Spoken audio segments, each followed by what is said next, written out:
자, 이어서 미래 기술주 두 번째 키워드 알아보겠습니다. 박주식, 두 번째 키워드는 뭐지? 미래 기술 두 번째 키워드는 반도체입니다. 반도체. 아유, 반도체는 저도 좀 할 말이 있을 것 같습니다. 대한민국이 이 반도체 1등 국가잖아요, 거의. 그렇죠. 예. 반도체가 중요하다는 걸 알고 계실 텐데 이게 왜 중요하지라고 잘 모르는 경우는 있어요. 네. 예를 들어서 반도체 그러면 이제 컴퓨터만 들어간다고 알고 계시는데 최근에요. 이 반도체가 부족해가지고 자동차가 생산이 안 됐습니다. 맞아요. 예. 그리고 왜 자동차가 반도체 때문에 생산이 안 되지? 이거 의아하신 분들 많더라고요. 심지어 밥솥, 다리미, 하다못해 박주식, 주식이 반도체예요. 맞아요. 예.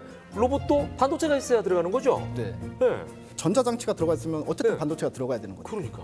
예. 세상이 어떻게 변할 거냐면 한 5년 후, 10년 후에는 하늘을 날아다니는 택시들이 막 돌아다니기 시작할 거고요. 기차는 이제 일반 기차가 아니라 하이퍼루프라고 해가지고 예. 서울에서 부산까지 15분이면 도달하는 이런 15분이요? 네, 진공 상태에서 다니는 기차가 있어요. 네. 이런 기차들이 아마 생겨나기 시작할 거거든요. 야. 근데 결국에는 이런 게 모든 게 가능하려면 네네네. 아까 말씀하셨다시피 예. 반도체가 예. 제일 중요한 요소가 되겠죠. 그 반도체가 만들어져야지만 네. 이런 것들이 현실화될 수 있기 때문에 대중화가 될 수 있고. 네. 하이퍼루프도 반도체가 있어야 되는군요. 그렇죠. 일반 우리 기차를 보게 되면 공기 저항을 받잖아요. 예. 그리고 이제 레일에 이제 그 이렇게 그렇죠. 바퀴가 얹어 마찰이 있죠. 있으니까 예, 마찰이 있고. 속도를 아무리 끌어올려도 네. 한계가 있어요. 그렇죠. 한 500km. 예. 근데 하이퍼루프 같은 경우는 이 공기 저항을 없애기 위해서 통으로 만들어요. 예. 원통. 그 안에 이제 기차 한 칸이 들어가는 건데, 음. 근데 이게 자기 부상 방식이에요. 땅에 닿지 않고 공중에 뜬 상태에서 가는 아, 거예요. 이렇게 생각하면 되겠네. 통을 이렇게 만들어가지고 이 안에 공 넣고 맞습니다. 훅 불면 그냥 순식간에 날아가잖아요. 맞아요. 그런 형식이네. 네. 그러니까 이 통 안에다가 진공이 돼. 기차를 만들어 놓고 훅 불면 서울에서 부산까지 쑥 가는 거지 한꺼번에. 그죠? 지금 현재 이 하이퍼루프 기술 중에서 가장 높은 속력이 1280km거든요. 그걸 어디서 만들었냐? 대한민국의 기술입니다. 네. 우리나라 대단하지 않습니까? 대단하다. 한국철도 기술원에서 이 기술을 갖고 있고 원천 기술도 갖고 있고 특허도 가지고 있어요. 네. 그래서 사우디아라비아 같은 경우도 2030년까지 모든 기차를 갖다가 하이퍼루프로 건설하겠다고 얘기를 했어요. 사우디는 돈이 많잖아요. 우리나라에서 수출하는 거예요? 우리 기술을? 우리 기술을 가져갈 가능성이 상당히 큰 거죠. 왜냐하면 전 세계에서 지금 가장 빠른 이 튜브 기술 0.001 이 튜브 기술도 우리나라가 가지고 있고. 그러니까 이게 잘 맞아 떨어지네. 우리는 기술 개발해 놓으면 돈 많은 사우디아라비아가 우리가 다 가져가네. 네. 원전도 가져가, 네. 하이퍼루프도 가져가. 네. 우리는 기술 개발하면 되는 거야. 그냥 돈은 그쪽에 다 가지고 있으니까. 그렇죠. 그죠? 네. 그 주제 힌트에 나왔던 하늘을 나는 택시, 플라잉카도 반도체 기술 들어가는 거죠? 교통 부분에 있어서 이제 플라잉카 얘기가 많이 나오고 있는데요. 뭐 2023년에는 이제 시제품이 예정이 돼 있고, 그다음에 2025년부터는 하늘을 나는 택시까지도 이제 시범 운행한다고 얘기가 나오고 있습니다. 그것들이 펼쳐지려면 어쨌든 모든 게 반도체가 있어야지만 가능하다. 자, 여기서 레벨업 쭉, 여기서 레벨업 쭉 공개하겠습니다. 입이 간질간질했는데요. 네. 한 단계 레벨업하는 반도체도 필요하다. 그래서 그게 이제 AI 반도체라는 건데 네. 그 AI 반도체 중에 이제 제어와 연산을 같이 할 수 있는 것들이 있으면 얼마나 좋을까?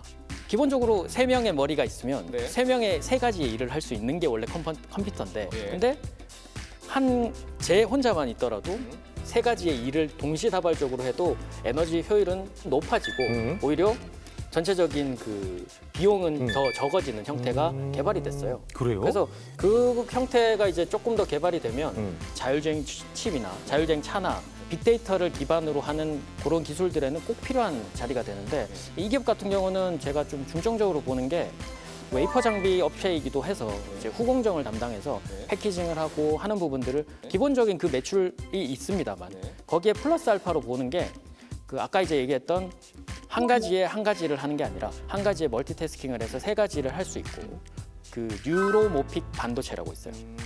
그걸 개발한 기업들이 지금 선두를 차지할 수 있다. 그래서 미국의 이제 퀄컴이나 뭐 다른 유수한 마이크로소프트도 그렇고 다 그 미래 반도체로 이제 하고 있는데 뭐 대규모 서버도 필요가 없고 그다음에 뭐 자체 학습을 통해서 뭐 예를 들어서 지금 쓰여지고 있는 거는 네. 반도체를 하나 만들었어요. 네. 근데 그 반도체를 만든 걸 검사를 하는 걸 네. 일일이 작업을 해야 되는데 네. 그게 자체 학습을 통해서 네. 컴퓨터가 알아서 이건 불량, 불량.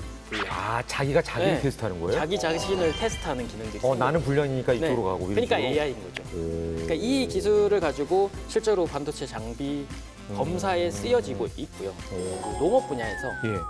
뭐 얘는 썩었다. 예. 바로 구별이 돼요. 그걸 응용해가지고 네. 사과를 따는데 사람이 눈으로 보는 게 아니라 얘가 반도체 기술을 이용해서 얘는 썩었다, 어디가 흠집이 났다는 걸 골라내고 무게도 재고 뭐 이런 식으로 다 분류를 하는군요. 이제 미국 같은 경우는 어마어마한 농장들이 네네네. 크고 뭐 그렇기 네. 때문에 그게 사람 눈으로 불가능해요. 예. 그게 반도체가 할 수 있는 일인데 그걸 이제 납품을 하고 있는 업체입니다. 자, 여기까지입니다. 여러분의 계좌를 업그레이드 해줄 이동우 전문가의 레벨업주가 더 궁금하시다면 카카오톡 채널에서 만렙 박주식을 검색 후에 친구 추가해 주시기 바랍니다. 모든 투자의 최종 판단은 여러분의 몫이니 현명한 투자해 주시길 부탁드리겠습니다. 자, 이어서 오늘의 주제 미래기술 마지막 키워드 확인해 봅니다. 주식아, 세 번째 키워드 힘이. 미래 기술 세 번째 키워드는 6G입니다. 식사하라고? 예, 발음이 뭐죠? 6G. 예. 아니 우리가 5G 한 것도 얼마 안 됐는데 6G를 얘기하네요. 5G가 어물쩍 넘어가고 바로 6G로 가는 분위기예요. 이제 6G로 바로 넘어오게 된 거는 일론 머스크가 딱 인공위성을 쏘아가지고 인공위성을 통해서 이 스타링크 사업을 했거든요. 네. 그러면 이제 그것도 초고속 인터넷이기 때문에 예. 지금 앞으로 6G는 두 가지 방향성이 있죠. 왜냐하면 기지국인데 6G는 만약에 이제 땅에서 기지국을 통해서 6G를 구현을 하려면 114GHz 주파수를 이용을 해요. 더 높은. 초고주파주. 예. 이걸 과연 통신사들이 할 거냐, 아니면 인공위성을 쏴가지고 이렇게 인공위성을 위에서 통해서, 쏴주는 걸로. 위에서 쏴주는 걸로 해서 6G가 형성이 될 거냐. 예. 이거는 이제 앞으로 시장이 시간이 좀 지나 보면 알 수 있지 않을까 싶은 생각이 듭니다. 지금 아직은 이제 저울질하고 있는 상황이네요. 고민하고 있는 상황. 이제 통신사의 결정이 달려 있는 그러네요. 상용화는 이제 통신사가 결정하기에 따라 달려 있다라고 했는데 어떻게 예측하세요, 이 전문가님은? 뭐 저는 당연히 이루어져야 된다고. 이루어져야 된다. 아까 네. 반도체 구간에서 얘기했지만 플라잉카, 하이퍼링크 모두 다 가능하려면 그 방대한 빅데이터를 가지고 쏴줘야 되는데 5G는 안 되는군요.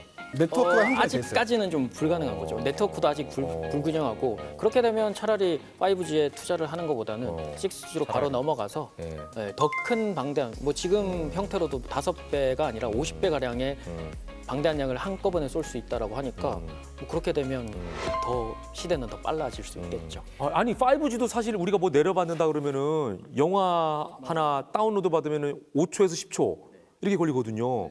그러면 얘는 영화 하나 하면은 그냥 눈 깜빡할 사이에 그냥 이미 들어와 있는 거네. 이게 스트리밍인지 다운로드인지 구분이 안 될 정도의 속도죠. 그러네. 야, 그럼 과연 어떤 세상이 펼쳐질까요? 그런 세상이 펼쳐진다면 실질적으로 우리가 그 플라잉카를 타고 다닐 때도 네. 우리가 운전을 안 하고 네.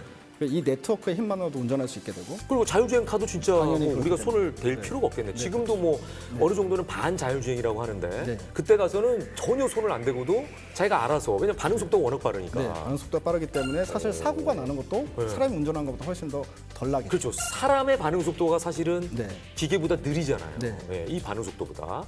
네, 오늘 우리가 이야기했던 내용들이 사실 이제 5년 후, 10년 후 미래를 내다보고 여기에 이제 합당한 투자처가 무엇일까 이걸 가지고 이야기를 한 거잖아요. 네네. 그러면은 5년 후, 10년 후 우리가 펼쳐질 세상에 대해서 미리 선점 투자를 하는 관점이기 때문에 사놓고 주식이 빨리 안 간다 또는 떨어진다 이런다고 이제 실망하거나 너무 급하게 이제 대응을 해버리면 이제 문제가 발생될 수 있다. 이런 것들은 이제 오히려 조금씩 당장의 미래가 아니라 향후 먼 미래이기 때문에 오히려 월급이 받으면 그중에 얼마씩 매달마다 적립식으로 이렇게 매집을 해나간다거나 이런 식으로 하면 아마 아주 좋은 결과가 있지 않을까 이런 생각이 듭니다. 네.